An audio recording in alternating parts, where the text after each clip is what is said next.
İndi isə uşaqlar, qazları keçməmişdən öncə bir şey deyim ki, bu vakuumda elektron şüa borusu və osiloqraf da var idi. Elektron şüa borusu qeyd edək. Çünki bu cihazlar vacibdir.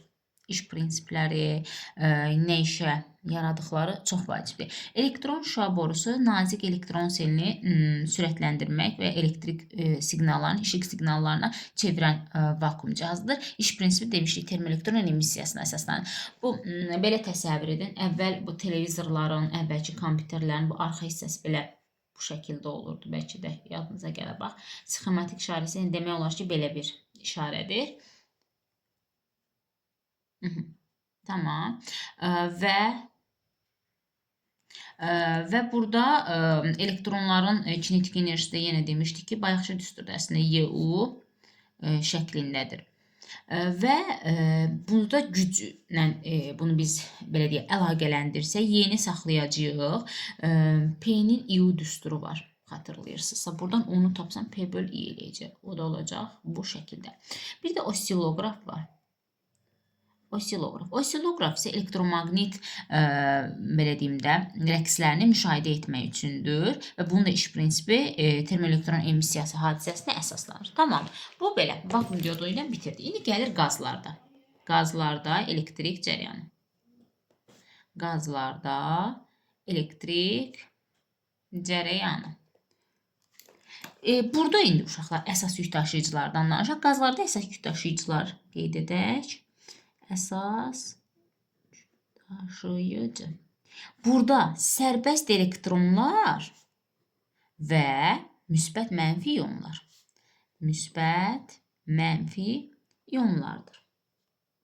Və uşaqlar, qazlardan elektrik cəryanı keçmə hadisəsi qaz boşalması adlanır. Qaz boşalmasının iki halı var. Müstəqil qaz boşalması və qeyri-müstəqil qaz boşalması. Və bu qeyri-müstəqil qaz boşalması əslində nədir? Belə dedik, ionlaşdırıcının təsiri altında baş verir. Yəni, nəsə bir təsir altında baş verməlidir. Amma ionlaşdırıcının təsiri kəsildikdən sonra elektrik cəryanı da kəsilir. Amma müstəqildə isə necədir? İonlaşdırıcının təsiri altında, yəni olmadan baş verir. Özü baş verir və bu ionlaşdırıcının təsiri kəsildikdən sonra da elektrik cəryanı yaranır. Və davam edir də, belə deyək, kəsilmir.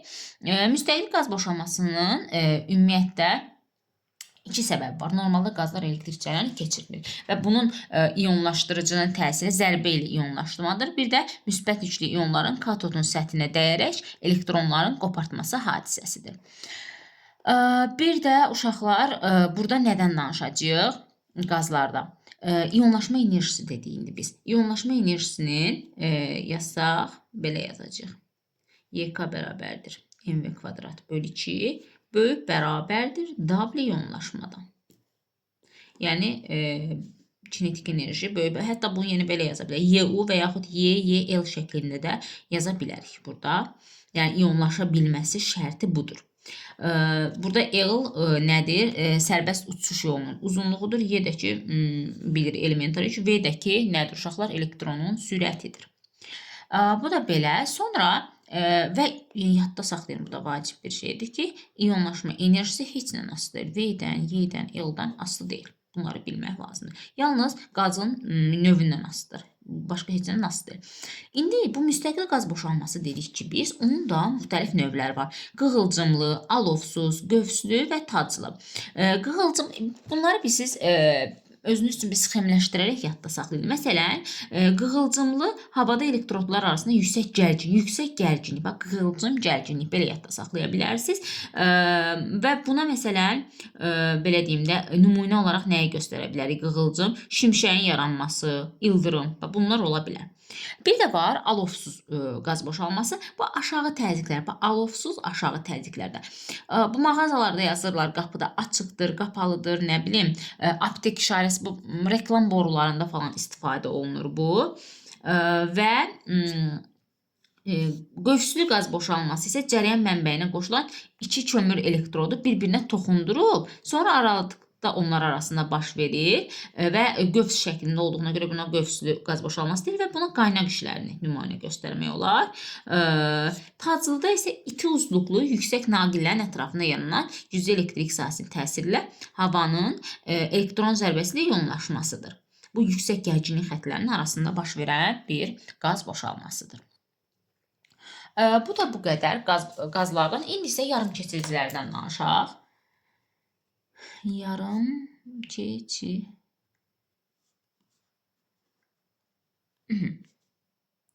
Elektrik cərəyanı. Əslində uşaqlar nədir? Yarım keçiricilər əslində adından da göründüyü kimi nə metallar kimi tam keçirtmir, nə də dielektriklər kimi heç keçirtmir. Yəni aralıq bir mövqedir. Adından da görürsünüz, yarım keçirici. Yəni nə pis yəni heç keçirtmir, nə də çox super keçirtmir. Aralıq bir mövqe tutur. Və belə deyək ki, bunların müqavimətinə görə naqil və dielektriklər arasında orta vəziyyətdə. Yəni maddələrdir yarım keçiricilər. Yarım keçiricilərdə deməli nəyi deyəcəyik uşaqlar? İlk öncə bunu deməli əsas yük daşıyıcılar. Hər yerdə dediyimiz kimi əsas yük daşıyıcı. Deməli burada elektronlar, yəni mənfidə və deşiklərdir. Deşiklər də burada müsbət işarə ilə qeyd olunur. Və burada nəyi bilməliyik uşaq? Yarım keçiricinin müqaviməti R. Temperaturdan tərs asılıdır. Ona görə biz bunu və həmçinin rhosu da.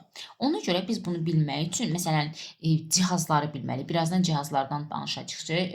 Məsələn termistordur, fotoelementdir, fotorezistordur, termorezistor, tranzistor bunlar məsələn bizə məsələdə bunları versə biz avtomatik bir məsələn deyir ki, termistoru qızdırdıqda deməli temperaturu artsa termistorun müqaviməti azalmalıdır. Biz onun yarım keçirici olduğunu bilməliyik. Amma məsələn metallar olsaydı rezistoru qızdırdıqda yəni temperaturunu artırdıqda müqavimət də artır. Yəni ona görə biz cihazları buna görə öyrənirik ki, əslində hansı növ olduğunu bilək. Yəni metaldırmı, yarım keçiricimi ona uyğun da asılılıq qrafiki quracağıq biz burada.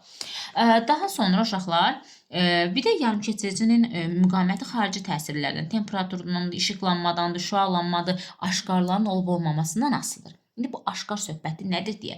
Yarım keçiricilər keçiriciliyinə görə məxsusi, yazaq bura yarım keçirici.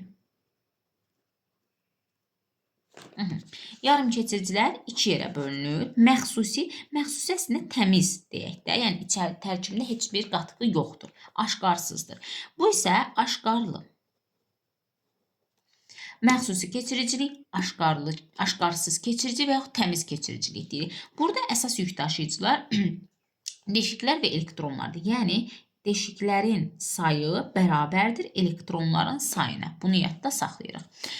Gəlir aşkarlı keçirici. Aşkarlılar iki yerə bölünür uşaqlar. P-tip və N-tip. P-tipdə əlavə olunan aşkar akseptor. P var burada. Akseptor adlanır. N-tipdə əlavə olunan donor. N-tipdə N var. P-tipdə P var. Tamam, yəni bunu yadda saxlayasınız deyirəm də sizə. P pozitiv sözündən götürülüb, əsas yük daşıyıcılar burada deşiklərdir, yəni müsbətlərdir. N-tip negativ sözündən götürülür və burada əsas yük daşıyıcılar elektronlardır. Burada qeyri-əsas elektronlar, burada qeyri-əsas isə deşiklərdir. Və məsələn, indi müqayisə eləsək, burada N deşiklər böyükdür. Yəni çox-çox böyükdür elektronlardan. Burada isə N elektronlar böyükdür, N deşiklər. Yəni sayları budur. Sonra uşaqlar, bu əlavə olunan aşkarın qrup nömrəsinə görə də var P-tip əldə etmək, bir də N-tip. Əgər mən P-tip əldə etmək istəyirəmsə, əlavə etdiyim aşkarın qrup nömrəsi, yəni valentliyi yarım keçiriciliyin valentliyindən kiçik olmalıdır. Məsələn, 4 valentliyə mən akseptor kimi 3 valentli aşkar əlavə edəcəm. Amma burada isə böyük olmalıdır valentliyi. Məsələn, 3 valentliyə burada kiçikdir, burada isə 4 əlavə edəcəm artıq. Yarım keçirici əldə etmək üçün. Aha, bu da belə. Daha sonra isə uşaqlar, burada nədən danışacağıq? Bir də burada kontakt var. PN kontaktı, onu deyək. Düz keçid, tərs keçid deyə bir şey var.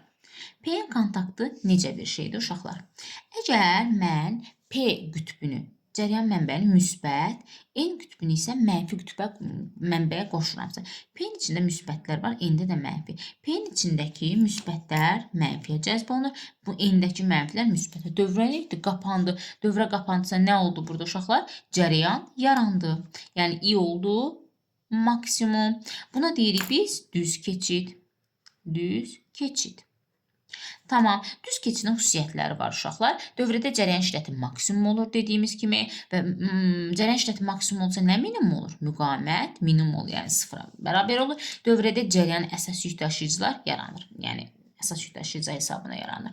Bir də var tərs keçid. Tərs keçid isə necədir uşaqlar? P-N. P-ni gətirib mənfiyə qoşuruq. N-i gətirib müsbətə qoşuruq. Bu zaman P-nin içindəki müsbətlər gəlir mənfiyə, N-in içindəki mənfilər müsbətə. Dövrə qapanmır. Dövrə qapanmırsa bu necə keçiddir? Bu tərs keçiddir. Tərs keçid. Və burada deməli I minimumdur. I minimumdursa R nədir uşaqlar? R-imiz isə maksimum olacaqdır. Və burada da deyir ki, bunda xüsusiyyətləri cərəyan şiddəti minimum olur, müqavimət maksimum olur, dövrədə cərəyan qeyri-əsas yük daşıyıcıların hesabına daşınacaqdır. Bu da belə. Bir də uşaqlar yarımkeçici cihazlar. Bunları çox vacib bilməlisiniz. Yarımkeçici cihazlar. Vakuumda olduğu kimi burada da var. Burada elə ilk öndə başlayaq. Yarımkeçici diod. Yarımkeçirici diod. İlk öncə sxematik işarəsini təsəvvür edək. Bu şəkildədir. Uşaqlar, yarımkeçici diod cəryanı iti ucu tərəfə buraxır. Yəni, I bu tərəfə, əks tərəfə cəryanı buraxmayacaqdır. Yəni, bunun ucu hansı tərəfədirsə, yalnız o istiqamətdə cəryanı buraxacaq. Bir də uşaqlar, burada yadımdan çıxdı, düz keçid, tərs keçiddə I-nin asıl qrafikini verim. I-U-dan. Bax, bu hissə düz keçiddir. Burada tərs keçid şəklində olacaqdır. Tamam. Sonra deməli, burada nə dedik? Yarımkeçici dioddur, sxematik işarəsidir. Bu da yəni dəyişən cərəyanı düzləndirir və iş prinsipi uşaqlar. Bu da çox vacibdir. P-N keçidinə əsaslanır. P-N keçidinə əsaslanacaqdır bu. Daha sonra ikinci gəlir. Tranzistor deyək sonra. Tranzistor. Uşaqlar, tranzistor elektrik rəqslərini və ya siqnallarını gücləndirir. Bunun sxematik işarəsi bu cürdür. Bunun iki növ var. PNP tip, NPN tip şəklində. Bu emitter, kollektor və baza. Bu PNP-dir. Bir də NPN tipdə necədir? Biraz fərqli formula olacaq. Bu kollektor, bu bazayır. Cəryan artıq buradan gəlir, gedir. Emitterdir, bazadır və bu da kollektordur. Bu da N tip şəklində olacaq. Və dedik ki, tranzistor 3 hissədən ibarətdir. Emitter, kollektor, baza. Yəni, istər PNP, istər NPN olsun, fərqi yoxdur. Hər bir halda I emitter bərabərdir bazadakı ilə, kollektordakı ilə cəmi. Burada emitterdən gəlir bu tərəfə, burada isə bunlardan gəlir, emitterə doğru gedir. Daha sonra nə deyəcəkdim? Heç nə, tranzistordan dedik, termistor. Termistora termorezistor da deyilir. Bu, uzaq məsafədən temperaturu ölçmək üçün istifadə olunur və bunun iş prinsipi nədir? Müqavimətin temperaturdan asıllığına əsaslanır. Deməli, burada biz başlayanda nə dedik? Temperatur artanda neynirdi? Müqavimət azalırdı yarımkeçiddə, tərs mütənasibdir. Və bunun sxematik işarəsində uşaqlar bu cür təsəvvür edə bilərik. Bu da oldu bizim termistorumuz. Belə. Daha sonra termistor. Bir də uşaqlar var foto. Foto elementdir, fotorezistor, yəni fərq yoxdur. Bunların hər birinin əslində sxematik işarələri eyni cürdür. Fotorezistordan danışaq. Fotorezistor sxematik işarəsini çəkirik.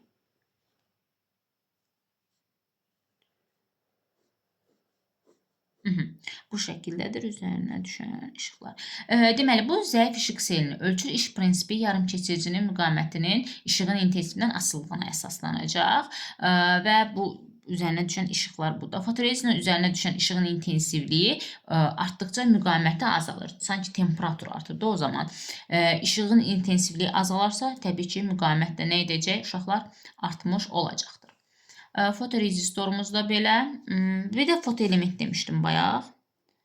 Fotoelement. Bu isə işıq enerjisini elektrik enerjisinə çevirir. Yəni yarımkeçirici cihazdır və sxematik işarələri eynidir. Heç bir fərqi yoxdur.